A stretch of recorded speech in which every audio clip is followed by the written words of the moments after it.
Our next much anticipated speaker is Minh Tan. Minh is a vexillologist and a vexillographer. He's been living in Halifax, Nova Scotia for a number of years, but is moving, he's not exactly sure where. Could be Houston, could be Vancouver. He's open to suggestions from you after his presentation. But while he was in Halifax, he was actively advising many Nova Scotian municipalities on their flags, whether they would adopt one for the first time or possibly revise them. He was very engaged with NAVA's 2022 survey of new North American cities flags, which provided a significant amount of the data, the analysis of which he will discuss with us today. Thank you, Minh. Hello, everyone. Thank you for having me here. My presentation is titled Flag Design Principles Derived from NAVA Flag Rating Surveys. I'll start with some frequently used terms. One, text and lettering are the same, meaning any character in any language. Symbols and charges are also the same. Official charges are seals, logos, emblems, and coat of arms collectively that are copyrighted and official to the flag's entities. And finally, actually, significant difference is the confidence of 95% or more that a given difference found in the analysis is not due to randomness. There's something going on there, in other words. It is the confidence level supporting all the principles derived. My objectives were to see what flag design principles could be derived from NAVA's flag surveys data from 2001, 2004, 2022, and compare them to good flag, bad flag principles, and to build a reliable model for rating flags from the principles derived where reliability, quote unquote, is by social science standards appropriate for vexillology. To do this, I devised classifications for 37 design features to be measures for principles analyzed, and classified 512 survey flags for each of them. Then I checked the survey's data for compatibility based on ratings of identical or nearly identical flags and the features present in the three sets of flags. If identical flags were rated significantly differently, the ratings weren't compatible for whatever reasons, and so they shouldn't be combined together. And if the flag sets differed significantly for design features present, that could alter the norm by which flags in that set were rated, possibly leading to significantly different ratings and therefore also be incompatible. All the compatible data were then merged and average ratings were compared for each features, like flags with text and flags without text, with significant differences found forming the principles. If there was a difference and it's not significant, then I'm not going to recommend it, basically. And finally, I created a predictive model averaging the average ratings derived for each feature on a flag and correlated the model's ratings to see how, with the survey ratings, to see how good that model was. So in determining data compatibility, I found the 2001 survey to be incompatible for two reasons and excluded them from my analysis. The first was that the average ratings for the Washington, D.C. flag common to the surveys of 2001 and 2004 were significantly different at 1.77 points. All identical or nearly identical flags common to 2004 and 2022 were rated quite similarly. And second, of the 5 major design features present in all the flag sets, 2 were present in significantly different proportions between the 2001-2022 sets, and 4 out of the 5 were different between 2001 and 2004. And that might be due to the fact that 2004-2022 flags were American city flags, while 2001 were subnational flags of Canada and the United States that you see on the bottom there. So that's what got eliminated. All right. So before I go into the results, I want to put some caveats on them. Okay, so there will be some debatable classifications. As I told you, I classified these flags on various features, but they're highly unlikely to be sufficient to alter results. You see that when you see a batch of like 178 flags. Well, I got 3 wrong, 5 wrong. I have to really seriously be wrong to alter them. The results, I regret to say, are not universally valid because I have data biases with all American flags and mostly American respondents. But one thing they're good for is for American flag designs for Americans. And then the conclusions drawn may change with more data for more similarly structured surveys. I got what I got. Okay, so before I go into the results like this, I want to give you an overview of how I will discuss the items and what you can glean from them additionally from what I'm going to tell you. The conclusions at the top with the derivations shown to get in graphs from going left to right, like in graph A, but they're grayed out because they're not the focus. Focus is the graphs in B that support the conclusion, and where there is significant difference, they're in blue and green. And within the graphs, you see 2 numbers with each bar. The text, the dark and bold decimal is the average rating for the bar and the feature that it represents, while the whole number is the number of flags that were involved to get that result. The average of all flags between the 2 sets was 3.73. And that's just so you can get some context for how everything else rated relatively. And finally, I inserted some flags as examples to clarify things, and because this is not a graphing conference. The first result dealt with simplicity, and it's by number of charges present. Fewer number of charges, easier it is to recall. So in graph A, you'll see that number of charges were compared by exact numbers down there, and that flags with 0 to 4 charges, and you can see the examples of flags there, were rating higher by than the rest by a notable margin. And when you combine them, 0 to 4 as a group, and then everything else as a group, there was significant difference, and that's why the recommendation is use 0 to 4 charges. Next, I looked at fields because that's also a part of the design. And the fields are listed down the bottom there. You can see how they compared. And what was counterintuitive was that the fields with more sections are more complicated, rated higher. There wasn't a lot of difference here and lacking sample sizes you can see by single-digit numbers.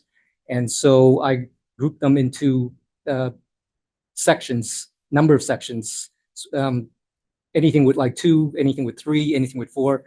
And those are still all very similar. And so I further grouped them into 2 or more sections and 1 section. And as you can see, flags with 2 or more sections in the field rated significantly higher than flags with 1 section in the field. And then as a curiosity, in graph F, I wanted to see if all the bedsheet fields were equally rated poorly. And the answer was almost.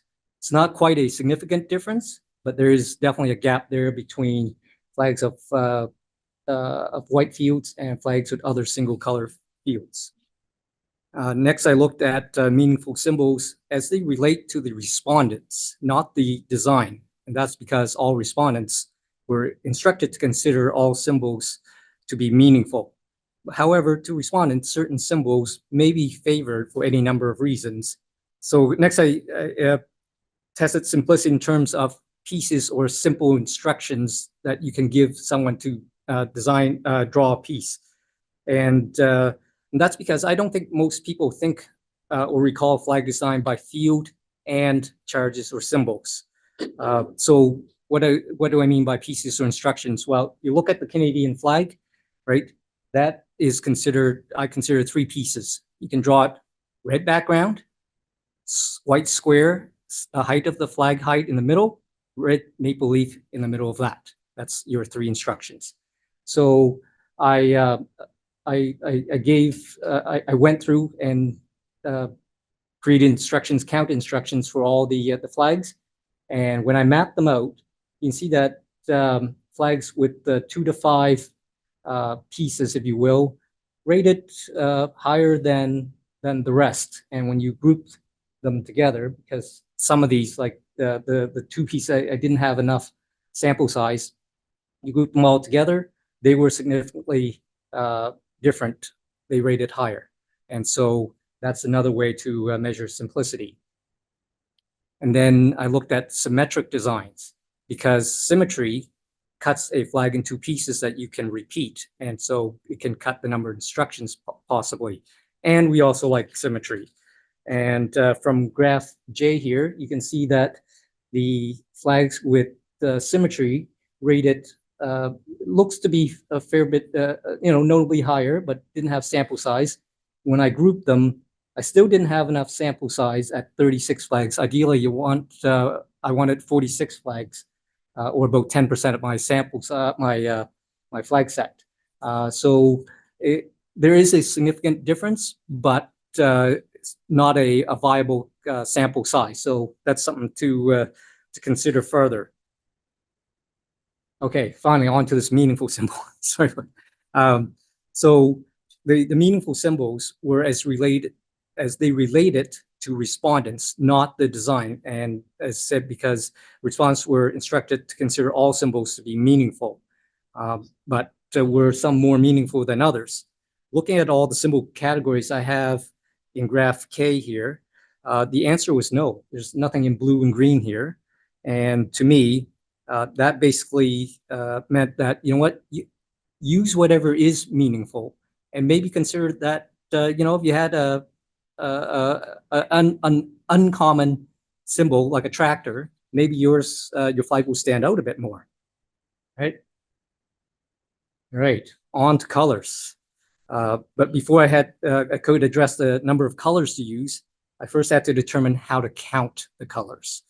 And so, for example, should multiple versions of a color be counted as one or more? And does basic or non-basic colors matter to complicate the color accounting analysis? So graph L here showed that there was no significant difference between flags with only one version of every color it had and flags with more than one version of any color that it had. Then graph M next to that showed there was no significant difference in ratings between flags of only good flag, bad flag, basic colors of red, green, blue, yellow, black, and white, and the non-basic colors of orange, purple, and gray. However, in case the difference amongst those flags was the fact that it had to be a dominant color rather than possibly present as a tiny little dot. I checked that out as well in graph N, and again, I found no significant difference. In fact, it was actually hard to say that flags of any dominant color were significantly rated higher than the rest. That's graph O. But when you grab everything together other than white, you find that flags of dominant colors, as long as the dominant color was other than white, it was rated significantly better. Okay, now that we've established that, I can then go to how to count colors. So for flags with different number of colors, right, graph Q showed that flags with 3 or 4 colors clearly rated higher than flags with more than 4 colors.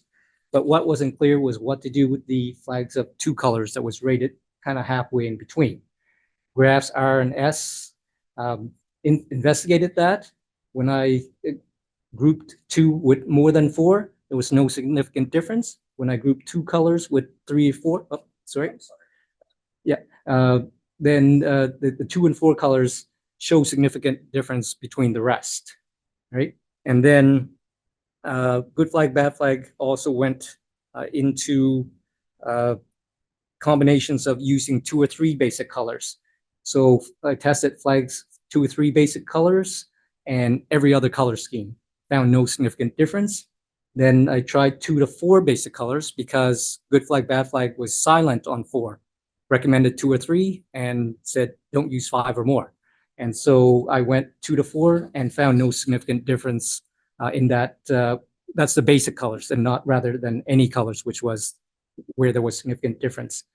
And then good flag, bad flag suggested flags with different contrast. And I found that flags with high contrast, that's the graph V there, rated significantly better than those with medium or low.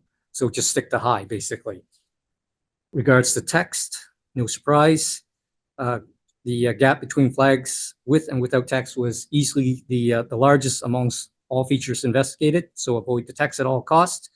But given the frequent use of text in flags, I wanted to see if all texts were equally regarded poorly. Graphs X and Y showed text in number of clusters of text, right? So if you got a bunch here, a bunch there, that's 2 clusters. And so basically those are all the blue bars, and the advice is basically stick to 1, even though it's not statistically significant. The difference wasn't that, but you might want to consider keeping it to 1 group of text. Then I checked out lettering size. So here's a sample of the lettering size between logo, large down to tiny. And what I found was that the flags in graph AB there, flags with the single letter logo size, which is 3/8 the flag height or more, seem, and usually stylized, seem to rate significantly not only higher, but they're pretty much on par with the flags without text. So there's something that seems to be okay about these single letter logos, maybe because, you know, it's like you have an M for Marion and A for Arlington or something. It's immediately obvious what it stands for rather than other abstract logos. So you might want to consider that. And in terms of number of sizes of lettering, like clusters of text, stick to 1, even though it's not significant, but the gap seems to be big enough. You might want to consider that. And then went to flags with and without seals. Now, seals get a bad rap because they have text in them, but other official charges like coats of arms and such sometimes also have text. So I just went straight for the seals and the flags without seals. And well, maybe not surprisingly, there was no significant difference. But when I separated all these official charges out that you can see in graph AE there seems to be a significant difference for at least 3 of them. And when I put all the official charges together, there was significant difference between the flags without any official charge and the flags with the official charge. That's in graph AF. So there was a whole bunch of principles derived there, but I wanted to see, I wanted to remove the overlapping ones because to keep it clear, or if you're going to build a model, you don't want something weighted multiple times compared to something else. That's kind of unfair. And so when I parsed them out, the remaining ones were basically use 2 to 5 pieces, use 2 to 4 colors, use high contrast, avoid lettering, and avoid official charges. I wanted to investigate, well, we know that if you obey a flag design principle, it will help your flag design. But I wanted to see, you know, if there was something like what's called a Gestalt effect, where the sum is, the total is greater than the sum of its parts. Kind of like the basketball analogy of 5 players, each being a finger, or a team being a fist. And so when I investigated that, I was surprised to see that, you know, you had to get to obeying 4 or 5 principles if you're going to get a really like decent flag and not just 2 or 3, even 1 or 2. I mean, you're going to kind of be mired in with the rest of them. And anyway, so that was the last principle I investigated, and then I built the model. So here's how the model turned out. What you're going to see here is that each dot is a flag, and that the orange is 2022 and the blue is 2004. The survey, it's mapped by survey rating down the bottom, then up to model rating at the top. Best fit lines there.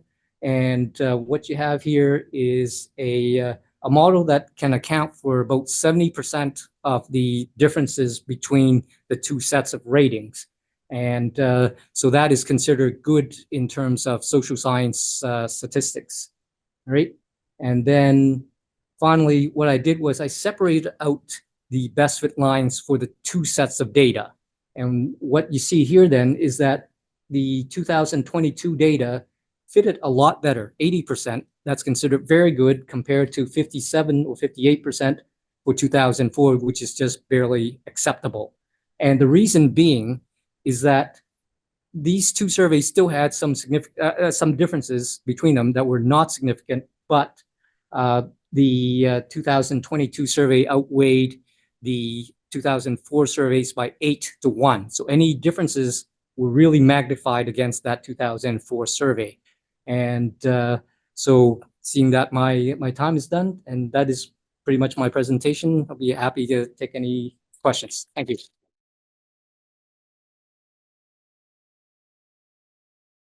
Question was about the how the dots were plotted. No, the vertical height would be what the model rated. So if you read across, that's the rating the model gave it. If you read down where the dot is, that's where the respondents rated.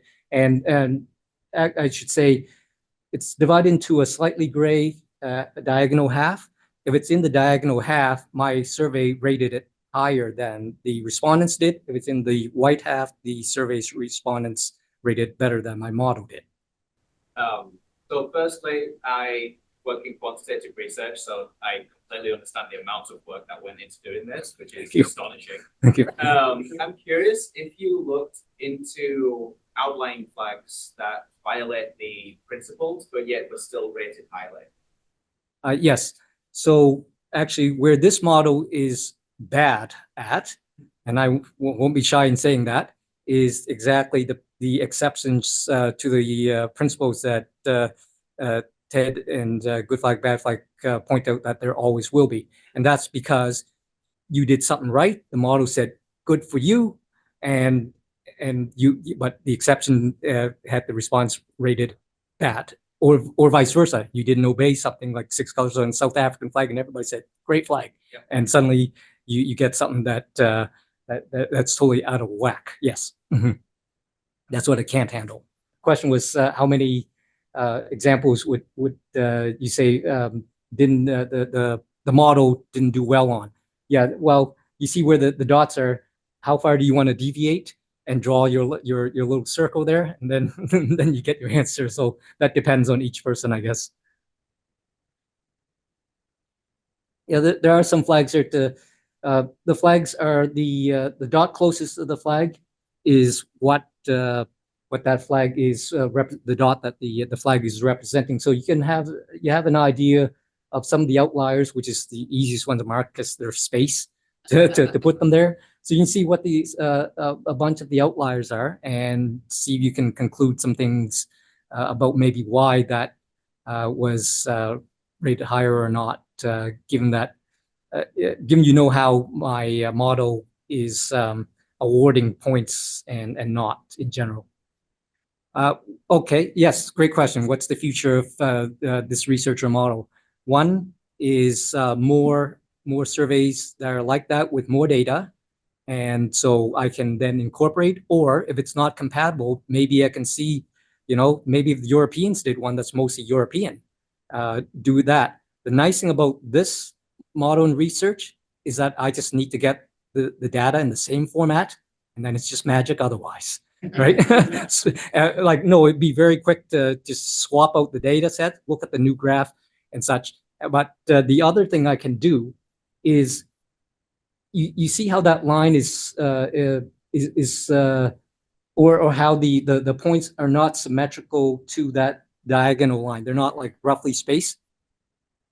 I'm sure I can get a fudge factor equation, and I don't mean like random fudge factor to suit my case. I mean like a formula, so that I apply that formula equally to all the dots to bring that down a little bit on this side, bring that up a little bit on the other side, and possibly get an even better R squared.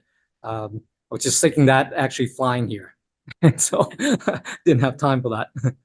First, I applaud this. This is fantastic. This is just what we hope happens with the survey data that's generated by all the hard work of running these surveys. Thank you. In your model, you identified 5 components, I think. Are they equally weighted in your model? So are you nodding that they're equally weighted? No, I'm nodding. I understand the question. Okay, The question was, are those principles equally weighted? And the answer is no. And how they were weighted has nothing to do with me. The significance difference gap that you saw on all those graphs, right? Some of you may have done the math on how big that gap was, and some of them, but that gap is the weight. So the text one that I was saying that had the biggest difference, gap of significant difference, that carried more weight because of that bigger gap compared to one of the other factors that had a smaller gap. And you may not know, but Ted and his son also did something similar to this in a slightly different way, and he had found out that the text was also the biggest no-no, that you shouldn't commit of any of these principles, right? And so I'm glad that it agreed with your model. Okay, well, thank you very much. Thank you.